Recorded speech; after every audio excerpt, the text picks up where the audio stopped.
नमस्कार, आप देख रहे हैं TV30 इंडिया और मैं हूं आपके साथ राजदीप तोमर। TV30 इंडिया का काफिला आ गया है हाथरस सुरक्षित विधानसभा सीट के सासनी क्षेत्र में, और जहां पे हमारे साथ आज मौजूद हैं समाजवादी पार्टी के नेता मोहर सिंह जी। तो उनसे हम बात करेंगे और जानने का प्रयास करेंगे कि आगामी चुनावों को लेकर क्या कुछ तैयारियाँ हैं समाजवादी पार्टी की। मोहर सिंह जी, आपका स्वागत है TV30 इंडिया पर। Thank you. विधानसभा चुनाव आने वाले हैं और ऐसे में सभी पार्टियां दौड़ भाग कर रही हैं, अपनी जो है ज़मीनी जो इस तरह उसे मजबूत कर रही हैं। ऐसे में समाजवादी पार्टी किन चीज़ों को लेकर काम कर रही है? देखिए, समाजवादी पार्टी का जो एजेंडा है वो आम जनता को जो जन सुविधाएं हैं, जो हर मोड़ पर जो परेशानियां हैं, उनको दूर करने का एक प्रयास है समाजवादी पार्टी का है और प्रयत्न है। और इस विषय में मैंने समाजवादी पार्टी इसी साल ज्वाइन की है और मेरा इरादा ये है कि जो हाथरस विधानसभा क्षेत्र है, इसमें जितनी भी जन सुविधाएं की समस्याएं हैं उनको दूर करने के लिए मैं कार्यरत हूँ। गांव-गांव में जाता हूँ, हाथरस शहर में भी जाता हूँ, हाथरस शहर के आसपास के जो ग्रामीण इलाके अंचल हैं उनमें भी जाता हूँ और मैं जन समस्याओं को सुनता हूँ और उनके निराकरण के लिए अधिकारियों से भी मिलता हूँ, अधिकारियों को पत्र भी लिखता हूँ और मैं स्वयं भी ये आह्वान करता हूँ कि आपने अगर आगे अपने जीवन को विकसित करना है, सुरक्षित रखना है, तो समाजवादी पार्टी के बैनर के तले आइएगा। अच्छा, आप एक बहुत महत्वपूर्ण और उच्च पद पे भारत सरकार में रहे, उसके बाद राजनीति कैसे एक सरकारी एक उच्च पद पे रहने के बाद और फिर राजनीति की तरफ आपका मन हुआ, ऐसा क्यों? देखिए, मैंने करीब 35-40 साल भारत सरकार की सेवाएं की और इस दौरान मेरे काफ़ी व्यक्तिगत और सरकारी तौर पर अनुभव रहे। रिटायरमेंट के बाद अक्सर देखा जाता है कि लोग घर में बैठ जाते हैं। मैंने सोचा कि क्यों ना जो मेरा अनुभव है, इस अनुभव का सभी लोगों को लाभ दूं और ये लाभ सिर्फ राजनीतिक एक प्लेटफॉर्म पर ही दिया जा सकता है कि जो राजनीतिक जो शक्ति मिलती है आपको, उससे सरकार के द्वारा लोगों को सुविधाएं मुहैया कराई जा सकती हैं। तो इस वजह से मैंने राजनीति में आया और क्योंकि समाजवादी पार्टी सभी पार्टियों में मुझे एक बेहतरीन पार्टी लगी, क्योंकि ये समाजवाद की बात करते हैं, पूंजीवाद की बात नहीं करते हैं, कम्युनिज्म की बात नहीं करते हैं।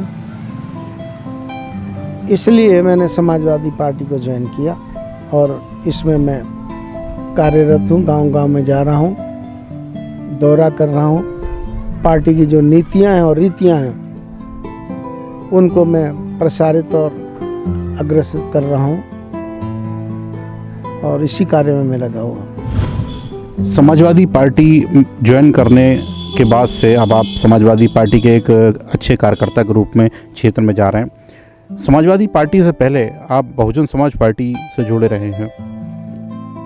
बहुजन समाजवादी पार्टी छोड़ने के बाद समाजवादी पार्टी में आने के बीच का जो दौर रहा, आपको बहुत मन में सवाल आए होंगे कि अब मैं आज बसपा छोड़ रहा हूँ, समाजवादी पार्टी अब ज्वाइन कर रहेंगे। तो इसके बीच में जो पहले तो कारण बसपा छोड़ने का, और फिर क्या आपको महसूस हुआ जब आपने बसपा छोड़ने का समाजवादी पार्टी ज्वाइन की? देखिए, नौकरी से सरकारी सेवानिवृत्त होने के बाद मैंने बहुजन समाज पार्टी को, और करीब 13-14 साल तक मैं बहुजन समाज पार्टी में रहा।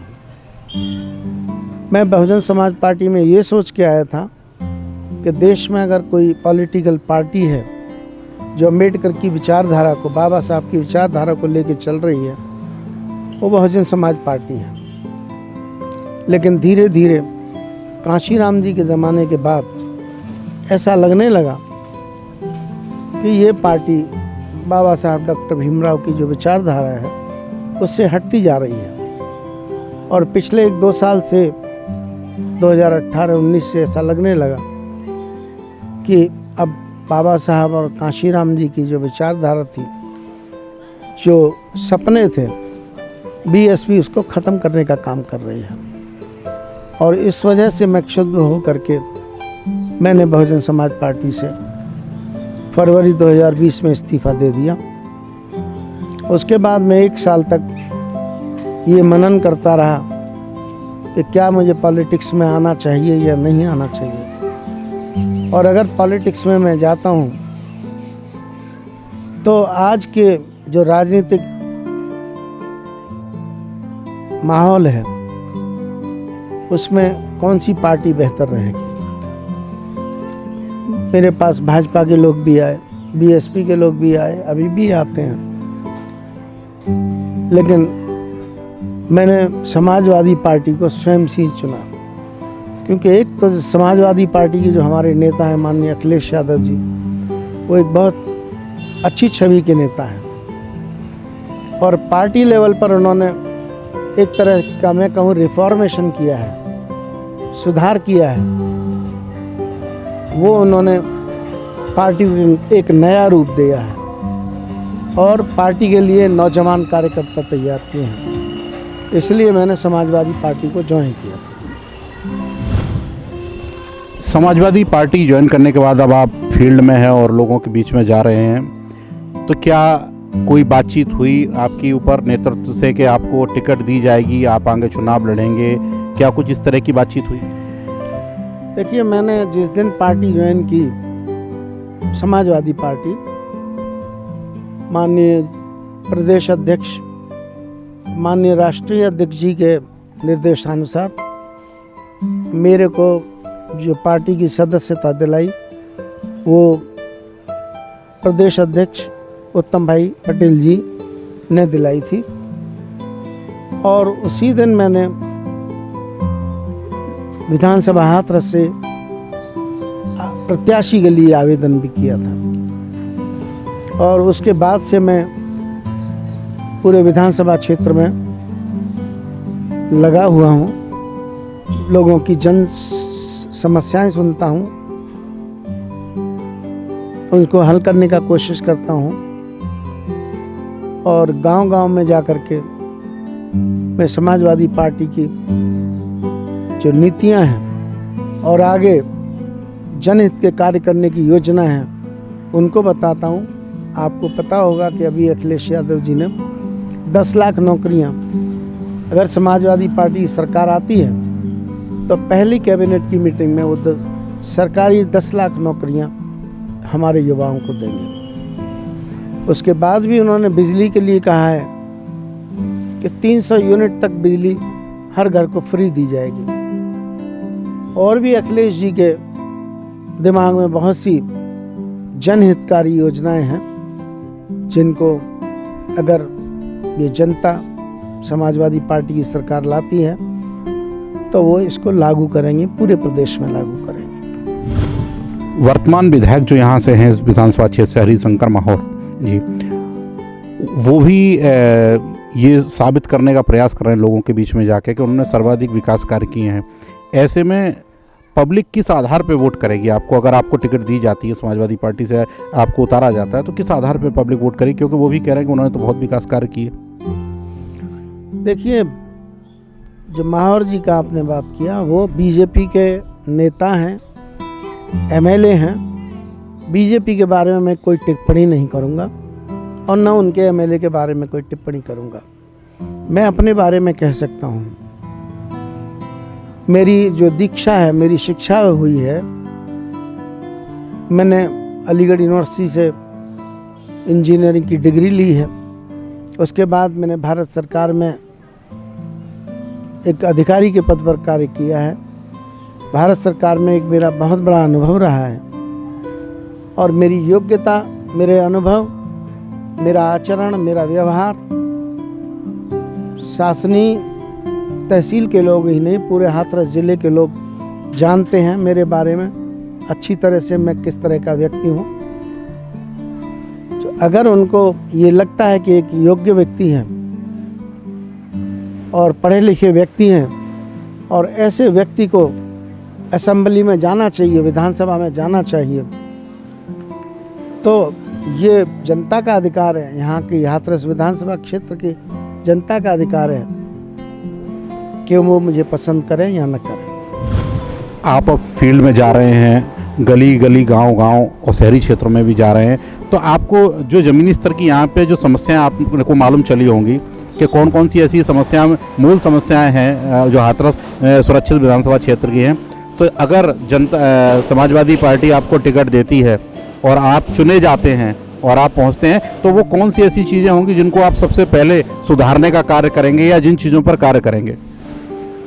देखिए, जो मौजूदा समस्याएं हैं, सबसे पहले मैं बताता हूँ कि लॉ एंड ऑर्डर बहुत बड़ी समस्या है। आज पूरे प्रदेश में एक असुरक्षा की भावना है, ख़ास तौर से जो लड़कियां और महिलाएं हैं वो सुरक्षित नहीं हैं। दूसरा, हर क्षेत्र में जो जन सुविधाएं होनी चाहिए वो जन सुविधाओं का अभाव है। जैसे सड़कें हैं, बिजली है, पीने के पानी की समस्या है, या और भी जो मूलभूत समस्याएं हैं, वो जब भी मैं गांव में जाता हूँ, जिस किसी भी गांव में जाता हूँ, ये कहते हैं साहब हमारी नाली ठीक नहीं है, हमारे खड़ंजे ठीक नहीं है, हमारी लिंक रोड सही नहीं है। तो ये समस्याओं का मैं रोज़ सामना करता हूँ, जो लोग मुझे बताते हैं। जहाँ तक समाजवादी पार्टी और मेरा प्रश्न है, समाजवादी पार्टी की सरकार आती है और यहाँ की जनता अगर मुझे एमएलए बना के भेजती है, तो मैं अपने क्षेत्र का, अपनी विधानसभा का सबसे पहले जो इंफ्रास्ट्रक्चर की समस्या है, मूलभूत सुविधाओं की बात है, जैसा मैंने अभी गिनाया, सड़कें हैं, लिंक रोड हैं, खड़ंजे हैं, नालियां हैं, पीने के पानी की व्यवस्था है, बिजली है। गांव में बिजली जब मर्जी चली जाती है, जब मर्जी आ जाती है, कोई उसका टाइम टेबल नहीं है, कोई शेड्यूल नहीं है। ऐसे हालात में गांव के लोग, शहरी लोग जी रहे हैं। इन सारी समस्याओं को मैं दूर करूंगा और मैं यही कह सकता हूं जनता से, अगर आप मुझे इस क्षेत्र से जिताते हैं तो मैं आपकी जो भी जनहित से जुड़ी हुई समस्याएं, जनहित से की सुविधाएं हैं, वो सारी मुहैया कराने की मैं कोशिश करूंगा। अच्छा, एक अंतिम सवाल कि यदि समाजवादी पार्टी से आप जुड़ के आप काम कर रहे हो, यदि समाजवादी पार्टी आपको टिकट नहीं देती है, अन्य किसी प्रत्याशी को टिकट देती है, ऐसे में फिर आपकी आगे की रणनीति क्या होगी? देखिए, जिस पार्टी में आदमी रहता है उसका सबसे पहला कर्तव्य ये है कि वो पार्टी के लिए, पार्टी के विकास के लिए, पार्टी को आगे बढ़ाने के लिए काम करे। और मेरा भी यही उद्देश्य रहेगा, चाहे मुझे टिकट मिले या न मिले। जिस किसी को भी टिकट मिलेगी मैं उसका सहयोग करूंगा, उसका समर्थन करूंगा, उसके